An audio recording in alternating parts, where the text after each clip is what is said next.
Yeah, I hope you're doing well today. I wanted to come on here because something has been burdening my heart and it's been deeply growing in my soul and my conscience, and I can't stop thinking about it. And it's the current model of the church that we currently see today. Um, and what I want to go into is what we see with Moses, how when he instructed the people, it was because he had went to the mountain.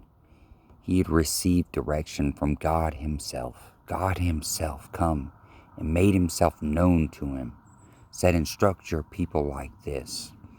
In this day and age, we have people who are saying that they have God-given wisdom. And there we go back to Moses.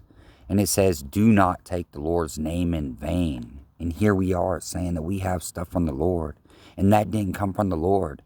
You got that off a Google search or something like that. When are we going to start to honor this? When are we going to start to honor what the Lord is doing, what he's really doing, not what we pretend that he's doing, not what he think that he's doing, not an urging of what he's doing, but really what he's doing, what he's saying. Can we get back to more purity in the body? And not just that aspect, but when are we going to get leaders who are like David, who said, I will not rest until I build a place for your presence, for the presence of the Lord. And he sought God. He wrote Psalms about how he made that journey into the throne room. He's seen the heavenly places. And then what he saw, he was like, I'm going to bring that down to earth. I'm going to build that for you, God. I'm going to build a dwelling place for you. And yet now we have all this modern architecture and still aren't measuring up. And probably one of my greatest points is I've been struck in awe and wonder at Solomon's temple. I used to be struck in awe and wonder by Solomon. I was like, man, that took such great wisdom to build that temple.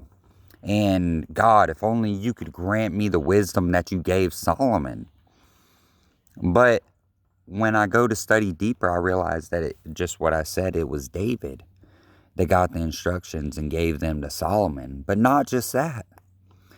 Is when we see Solomon's temple, we see one of the greatest manifestations of God's presence in the temple. When his glory filled the temple, it drove out all the ministers. Fire, come down from heaven, burn up the sacrifices. But now, what gets me and what has me so burdened is all that, what I just mentioned before, was in the Old Testament.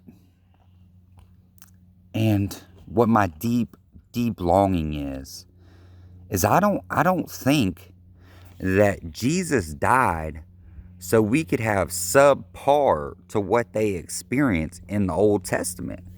I'm just not sold on that. I'm not sold on our experience is supposed to be less than what they experience. I believe that what we're supposed to experience is supposed to be greater than what they experience. I believe that God went to the cross. So yes, I have the Holy Spirit on the inside of me, in my belly. Yes, absolutely. But I want him all around me. I want his presence all around me. I want the fire to be able to come down from heaven. I want the glory to surround me. I want the glory clouds to surround me. I want to be able to see the 24 elders. I want them to be able to walk in my presence. I want principalities to sit down. I want overdose rates to go completely to zero. People not to die. I want divorces to cease. People to continue to get married. I want happy homes, beautiful homes.